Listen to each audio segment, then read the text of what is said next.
Hi hello sisters and brothers ಎಲ್ಲ ಹೇಗಿದ್ದೀರಾ? ಇದು ಭಾನುವಾರದ ವಿಡಿಯೋ. ಭಾನುವಾರ ನಾನು ಹಾಗೆ ನನ್ನ ಮಕ್ಕಳು ಒಂದು ಬರ್ತ್ಡೇ ಪಾರ್ಟಿಗೆ ಹೋಗ್ತಾ ಇದ್ವಿ. ಇಲ್ಲೇ ನಮ್ಮ ಏರಿಯಾದಲ್ಲಿತ್ತು. ಸೊ ವಾಕಬಲ್ ಇದ್ದಿದ್ದರಿಂದ ಹೋಟೆಲ್ನಲ್ಲಿ ಮಾಡಿದರು, ಹಾಗಾಗಿ ಹೋಗ್ತಾ ಇದ್ವಿ. ಹಾಗೆ ಯಾರೆಲ್ಲ ನಮ್ಮ ಚಾನೆಲ್ನ ಹೊಸ್ದಾಗಿ ನೋಡ್ತಾ ಇದ್ದೀರಾ, ಪ್ಲೀಸ್ ಸಬ್ಸ್ಕ್ರೈಬ್ ಮಾಡ್ಕೊಂಡು ನೋಡಿ. ವಿಡಿಯೋ ಇಷ್ಟ ಆಯಿತು ಅಂದರೆ ಲೈಕ್ ಮಾಡಿ, ಕಮೆಂಟ್ ಮಾಡಿ, ಶೇರ್ ಮಾಡಿ. ಪಾಪು ಹೆಸರು ವೈಷ್ಣವಿ ಅಂತ ಹೇಳ್ಬಿಟ್ಟು ನಾವು ಹೋಟೆಲಲ್ಲಿ ಮಾಡಿದ್ರಿಂದ ಕೆಳಗಡೆ ಸೆಲ್ಫ್ ಸರ್ವಿಸ್ ಇದೆ, ಹಾಗೆ ಫಸ್ಟ್ ಫ್ಲೋರಲ್ಲಿ ಸರ್ವಿಸ್ ಇದೆ, ಹಾಗೆ ಸೆಕೆಂಡ್ ಫ್ಲೋರಲ್ಲಿ ಇದು ಪಾರ್ಟಿ ಹಾಲ್ ಇದೆ. ನಾವು ಬರೋಷ್ಟರಲ್ಲಿ ಕೇಕನ್ನು ಕಟ್ ಮಾಡಿಸ್ತಾಯಿದ್ರು, ಹಾಗಾಗಿ ನಾನು ಹಾಗೆ ಬರ್ತಾನೆ ಒಂದು ವಿಡಿಯೋ ಕ್ಲಿಪ್ ತೊಗೊಂಡೆ.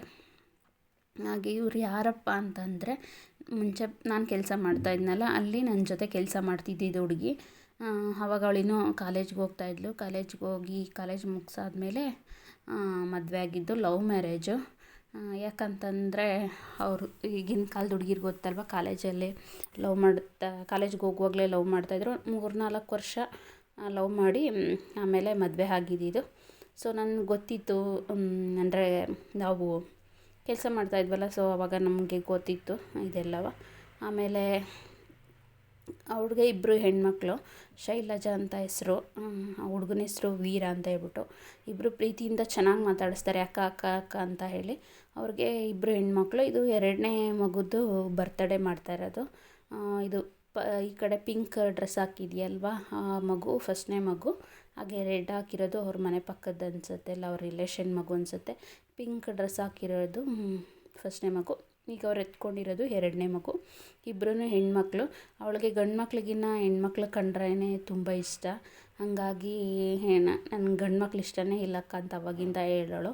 ಹಾಗೆ ಅವ್ರ ಗಂಡನೂ ಅಷ್ಟೇ, ಹೆಣ್ಮಕ್ಳಿಗೆ ತುಂಬ ಗೌರವ ಎಲ್ಲ ಕೊಡ್ತಾರೆ. ಹಾಗೆ ನಾವು ಬಂದು ಇಲ್ಲಿ ಕೂತ್ಕೊಂಡು ಹೋಗಿ ಪ್ರೆಸೆಂಟೇಷನ್ ಕೊಟ್ಟು ಫೋಟೋ ಎಲ್ಲ ತೆಗೆಸ್ಕೊಂಡು ಊಟಕ್ಕೆ ಹೋದ್ವಿ. ಊಟ ಎಲ್ಲ ಮುಗಿಸ್ಕೊಂಡು ಬಂದ್ವಿ. ಹಾಗೆ ಇವತ್ತು ಒಂದು ವಿಷಯದ ಬಗ್ಗೆ ಶೇರ್ ಮಾಡ್ಕೋಬೇಕು ಅಂತ ಅಂದ್ಕೊಂಡಿದ್ದೀನಿ. ಇದು ನನಗಾದ ಅನುಭವ, ಅಂದರೆ ಬೇರೆಯವ್ರ ಕಡೆಯಿಂದ ಆದ ಅನುಭವ. ದುಡ್ಡಿನ ಜೊತೆಗೆ ಅಹಂಕಾರನೂ ಬರುತ್ತೆ ಅಲ್ವಾ ಮನುಷ್ಯನಿಗೆ. ಮನುಷ್ಯನ ಹತ್ರ ದುಡ್ಡು ಇಲ್ಲ ಅಂತ ಅಂದರೆ ಅವನು ಜನಗಳನ್ನ ಪ್ರೀತಿಯಿಂದ ಮಾತಾಡಿಸ್ತಾನೆ, ಭಾವಣಿಕೆಯಿಂದ ಮಾತಾಡಿಸ್ತಾನೆ. ಬನ್ನಿ ಕೂತ್ಕೊಳ್ಳಿ, ನೀರು ಕುಡೀರಿ, ಕಾಫಿ ಕುಡೀರಿ, ಎಷ್ಟು ಚೆನ್ನಾಗಿ ಮಾತಾಡಿಸ್ತಾನೆ, ಹೆಂಗೆ ಇರ್ತಾನೆ. ಅವನ ಹತ್ರ ದುಡ್ಡಿಲ್ಲ ಅಂತಂದರೆ ದುಡ್ಡಿಲ್ಲ ಅಂದಾಗ ಜನಗಳ ಪ್ರೀತಿ ವಿಶ್ವಾಸನ ಸಂಪಾದನೆ ಮಾಡಿರ್ತಾನೆ. ಆದರೆ ಅವನಿಗೆ ದುಡ್ಡು ಬಂತು ಅಂತಂದರೆ ಅಹಂಕಾರದಲ್ಲಿ ಮಾತಾಡ್ತಾರೆ. ಏನು, ಯಾಕೆ, ಫೋನ್ ಮಾಡಿದ್ರೂ ಸಾಕು, ಒಂದು ಮಾತಾಡ್ಸಿದ್ರೂ ಸಾಕು, ಆ ಅಹಂಕಾರ ಅನ್ನೋದು ದುಡ್ಡಿನ ಅಹಂಕಾರ ಅನ್ನೋದು ಅವ್ರ ಮನಸ್ಸಲ್ಲಿ ಇರುತ್ತೆ. ಹಾಗೆ ಮೊದಲಿನ ಥರ ಅವ್ರ ಮಾತುಕತೆನೇ ಚೇಂಜ್ ಆಗಿ ಹೋಗುತ್ತೆ. ಅವ್ರು ಮೊದಲಿನ ಥರ ಅವರು ಇರೋದೇ ಇಲ್ಲ.